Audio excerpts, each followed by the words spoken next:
First of all, I never grew up. That ought to be obvious. So I tried growing up and it really didn't work out. Like I failed kindergarten, it's in my timeline there. And then I failed just about every education pursuit I ever tried. My mother was very embarrassed when the nuns sent me home from Catholic school and they said, this guy is just not mature enough for school.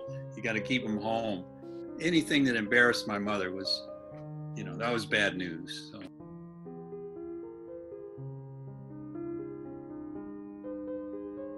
He meets, obviously this beautiful, my mother was beautiful, looked like a movie star, so I had big images of both of them, even though they fought like hell and it was a lot of knockdown stuff, physical people.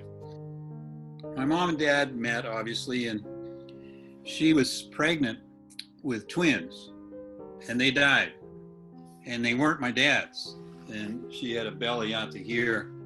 And in the wedding photo, that my mom showed me when I was about 53 years old. And I'm going, whoa, so he married you anyway? He said, yeah, he did. And then the twins both died. So I became the oldest child. My dad was in the Navy and he built a house right on his dad's property on the Little Spokane River. And man, he was proud of that house. And this was a very happy time in my life. I had my new tricycle. I was like eating tomatoes from my grandfather's farm. And, once I did fall in an irrigation ditch and almost drowned when I was about 3 or so. And neighbors pulled me out of the ditch and resuscitated me. So I got to live. But growing up, my dad's my dad. He was kind of a self-taught engineer, taught judo, jiu-jitsu in the Navy, was on MacArthur's aircraft carrier in Korea War, They used to drop him over North Korea and he would parachute in out of a plane and then he would walk back out. So, I had a kind of a heroic image of my dad. Anyway, he built a house. My mother absolutely hated it. She just hated being on the farm or anything like that. She wanted the suburbs. She wanted a brick house with a cherry tree next to it. And my dad and her started to fight, and they fought ever since. And they just fought my whole life. I came home from school I think it was about second grade. I was walking home about 1.5 miles, 2 miles from our house, and got home and there was blood all over. And for years, decades, I thought that my dad hit my mom, but actually it was the opposite. My mother cold-cocked my dad. So obviously I didn't grow up in a functional family. No. I got my first hug when I was 20 years old, and my dad had taken me from jail. So I was in jail in Spokane after they divorced, and he abandoned her for a young secretary. He's 18 years old. So I'm like 20. He took off with her at 18 when he takes me out of jail to live in New York. So I'm just giving you an idea of what dysfunctionality looks like. So I got my first hug, and he said, I went to the I'm okay, you're okay psychologist, and the psychologist said I ought to be hugging my children. And my dad said, well, I've never done that. And the therapist said, hugging children is important to their development. And my mother never hugged me either. She slugged me quite a few times, actually. She was a star basketball player in high school and played other teams where the other girls had razor blades in their hair. So she was kind of a tough woman. And so when my dad abandoned her, she got really, really mad about it. And we were living in Paris, which is je aime beaucoup de France, Paris, le français, and the French philosophers, because I lived there and it was a happy time from age 12 to 14. So I had like 2 pretty good years there where I had a motorcycle. ran around, had my first date with Maureen. Anyway, it was very fun. But when he took off with that secretary, in fact, I got the motorcycle because under the front seat, you could usually find a pack of Marlboros or something. And I reached under there. Was a picture of his girlfriend. I ran in the house. I said, "Hey, Dad, who's this woman?" Obviously I'm a troublemaker. And so he bought me the motorcycle to keep my ass quiet. So I'm trying to grow up every place I moved to. So my mother moved about 40 times after the divorce. And even when I was growing up before that, trying to grow up, born in Spokane, lived there till about age 10. Dad got a job in Alaska, and he became kind of a field guy working out in Alaska on the DEW line with the defense system. So once he put his finger in one of those electrical transformers up there, way up in the Arctic Circle. Yeah. Anyway, he put his finger in there and he had about 10,000 volts pass through his body and blew a hole that big out of the bottom of his foot, and then blew a hole in the concrete. I mean, that's how much power was in that electric. But anyway, he recovered and danced with the Eskimos and loved Alaska, learned to ski and ice skate. I skated to school. I put in the timeline, I won my first race. It was the only thing I ever won in my whole friggin' life. But I felt really good hustling around in a clown suit in the clown race in a North Star Elementary School or whatever that was. Anyway, school is freaking boring. I never hated anything more than school. Like in Catholic school, nuns would tell you, okay, you didn't do your prayers, you don't know your prayers, so stick your nose in this chalk circle on the wall. And if you didn't know your prayer, they pull you around. I got this ear is higher. You can see it's actually higher than the other ear because I used to get pulled around the class quite a bit. And Mother Teresa was kind of an exception. She was pretty cool. But the other ones, they had knots in the ropes, and the number of knots were the number of dead children that they actually had killed in my class. So we were quite terrified of these nuns. But I was a strong believer, and I went to church every single day in the first, second, third grade, and then Saturday I confessed. I don't know what the hell I had to confess because I didn't do nothing. But anyway, I would confess anyway because everybody else was confessing. So I would think, well, I must have had an impure thought. Anyway, so then you went again on Sunday. Well, my parents never went to church, either one of them. I'm going like, what's this about? So one day, this car cut loose from the hill up above the house we lived in and just careened down that hill. And I'm in the, I don't know, third grade or something. And I come home and there's like a car in the backyard. The retaining wall is broken. My swing set is smashed. I'm going, wow, what happened? Well, you were in church, son, and lots of things happened in life. And I go, well, that's it. I'm out of church. Every time I tried to grow up, it really didn't work out too well for me. So obviously, after I failed kindergarten and the third grade, I'm in third grade, and I asked the nun, can I go home? I really don't like it here. And what don't you like? I don't like playground. I don't like sitting in a desk all day. I don't like memorizing prayers. I like going to church. I don't mind that, but the rest of it, I really don't like. So when my dad switched to Alaska, I got to go to public school. And I thought Catholic school was bad, like public school is the worst. All I did was fill out one page of stuff in some workbook all day long, every day.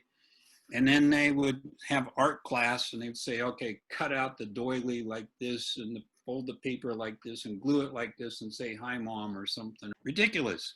It wasn't art. So, I mean, I wasn't learning anything in school. I think that's the whole point of school is so you grow up without learning anything. Okay, love in my family. How is love expressed in the Boje house growing up? This is all about growing up. Okay, so you clench your fist and you put out the middle knuckle, and you run across the room as fast as you can, and you pound into the person's shoulder. That's an expression of brotherly love or parental love, not with the mother, but with the dad. So all day long, my brother and I'm the older one, but my second younger, he was bigger than me, bigger boned. So my dad and him would fight, like not fight, they would express love, punching each other, you know, and then they would start punching me, and I would run. Never mind, it's probably not funny. So after he started to hug me, I was shocked when he hugged me, you know, after Paris and being abandoned and living on welfare. I don't know if you ever lived on welfare, but growing up in high school, if you're on welfare, you don't have enough money for dentistry. You had a broken front tooth. And so I wasn't getting any girls until I got my own car. Then I did pretty well. I rebuilt a Mercury, had a Hearst shift. Hearst is a shifting thing. You shift the gears. Anyway, so, and I moved out of my house because we were on welfare. I don't know if you know welfare in America. You line up for like industrial cheese and lard. That's what you're supposed to eat. And then I didn't even think they had food stamps then. I think, but you know, the welfare people actually would come in my room when I was a teenager and open my drawers where my underwear was or supposed to be. And then one lady pulled out a transistor. What's this transistor radio? How much did this cost? I said, I don't know, $2.75. Well, that needs to be declared against your mother's welfare check. I got incredibly mad and angry. And I stayed angry from about age 15 till, well, till now, really. I got over it. But see, when we were in Paris, we had a maid, we had a cook, we went to fine restaurants, I had my own motorcycle, I went to private school. Okay, private school is where I failed again.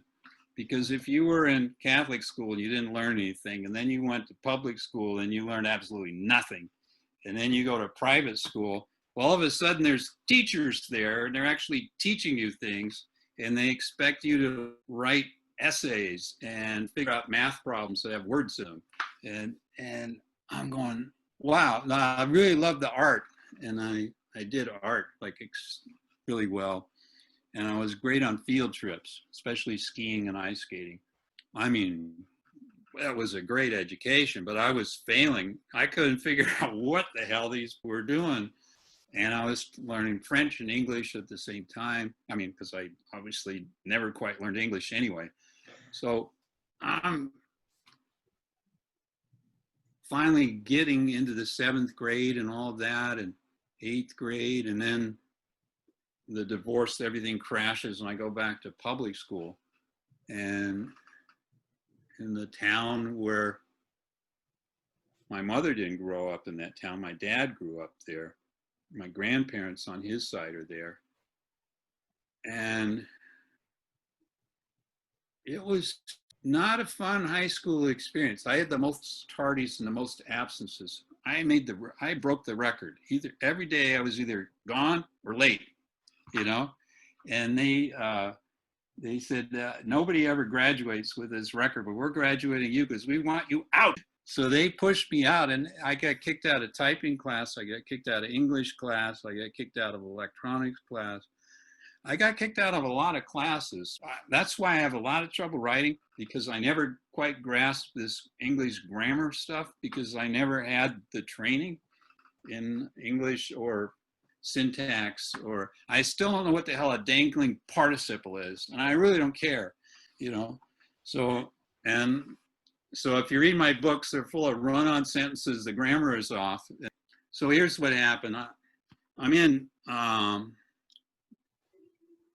Staten Island, New York. I'm living there with my dad and his new wife.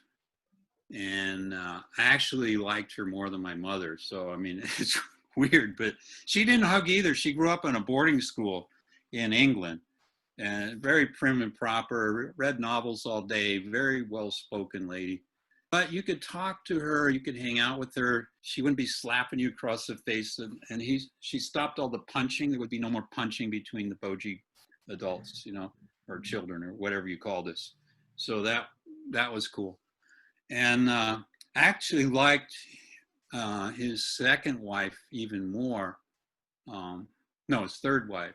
Third wife, Patty, was supposed to be a Playboy model, but she turned it down. But don't get me wrong, just because she's voluptuous doesn't mean she's not a nice person, okay? A loving person. Hugs, you got tons of hugs all the time. So I got a lot of hugs, and she had great parties, smoked a lot of pot. My dad was smoking a lot of pot then. I remember coming home from the Army, and they were handing me weed, and I'm going like, okay, I don't smoke pot. Well, okay, I did smoke pot, Dad. It scared me to death in Vietnam. I started to see the people in the helicopters and was hearing what they said. And I don't know, days later, I was having flashbacks, so I stopped doing that. Anyway, so obviously I got drafted, and my dad put the draft notice under my pillow in Staten Island there. And he's living with his second wife, Jan, and really nice laid out. You know, she was pretty cool. She stayed as long as my dad was inventing, because my mother got him fired. In those days, taking off with an 18-year-old secretary was a no-no in a corporate world. And they had this big plan. My dad and Jan were going to fly from Paris to Brazil. And he was going to take over the Brazil office in Rio de Janeiro. But she got him fired, and so he couldn't get a recommendation. He didn't have a college education, and his career was over. So he ended up in New York, and so bless her heart, Jan stayed with him.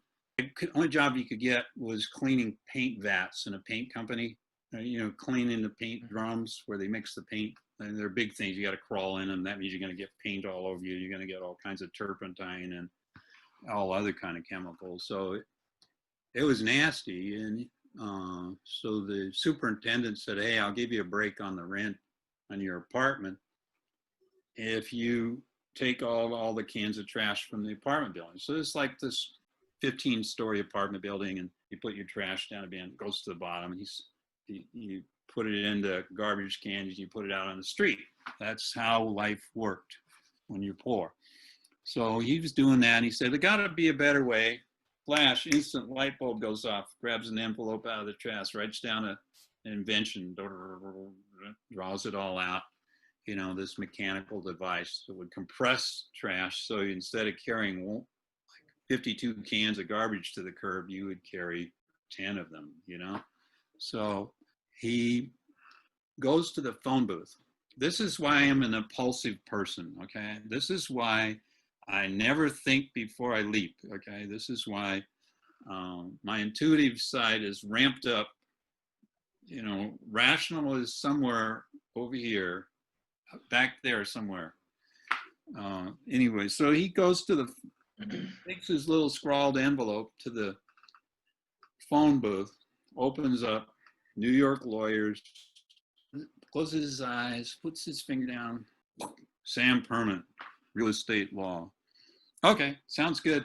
Calls him up, says, Sam Perman, I'd like to speak to Sam Perman. Who's calling? This is Daniel Boje, an inventor from New Jersey. Okay, just a minute, please. So he gets on the phone with Sam Perman and says, hey, Sam, I've got an invention that's going to revolutionize trash compacting. It's going to really take care of everything in landfills. We're going to have less trash in landfills. It's gonna be amazing. I just need a little upfront investor money. And the guy says, what? You got an invention. It's going to revolutionize the trash industry. And I'm a real estate. Yeah, but see, this could be in apartment buildings and in office buildings and industry all over. This could be a big deal. So they talk again, and he gets an appointment at the office. My dad's a great salesman. He's just really good with people. Wonderful, wonderful. Just, give him a few beers, and he'll have the whole place swinging and rocking. You know, just amazing, amazing guy. So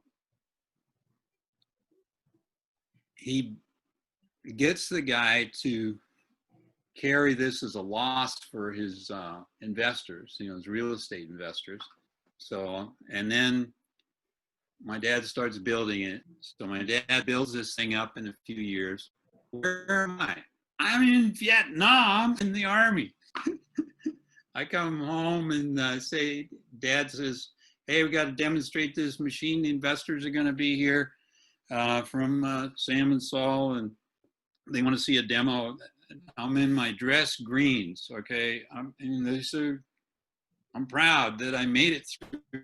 First of all, getting in, they said, we don't want you in the military because you have a jail record that's like this. They actually pulled out like this. Remember that paper was chained together in the printer? Well, there was like this long thing, and the lady said, Mr. Boje, you have an incredible record here. You've been to jail more times than anybody here today. You can't be in the Army. I said, works for me. She says, but I got a deal for you. I'm going to tear all this up and your record will be shredded and disappear. You will no longer have a record if you, instead of being drafted for 2 years, if you just enlist an extra year, take 3 years, and we'll ship you off right now today, then your record will disappear and you'll have a new chance at life. You can start over in life. So you're saying I could start over? Oh yeah, we'll train you. You're going to get a great career and you'll get discipline. I can tell from this record that you need discipline in your life. And the clothing is free. I said, okay, sign me up. That's what they did during the Vietnam War. Where do you think they got all those soldiers? You think they came from rich households? You think they were senators and congressmen's daughters and sons? Yeah, get a clue. They they emptied out the jails anyway. But they would have probably taken me anyway. I mean, most of the people in my basic training that came out of New York were from jail somewhere, it seemed like. But there were a lot of people that did enlist that wanted medals on their chest. I don't know what they were thinking. They were from Alabama or something. They said, I'm going to go in the military and I'm going to be a hero in the Vietnam War and I'm going to get medals in my chest. Anyway, so I missed Woodstock and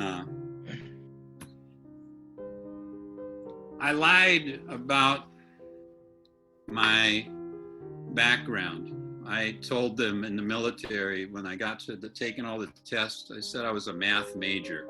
Now, I was good at math, but I never got a good grade in math.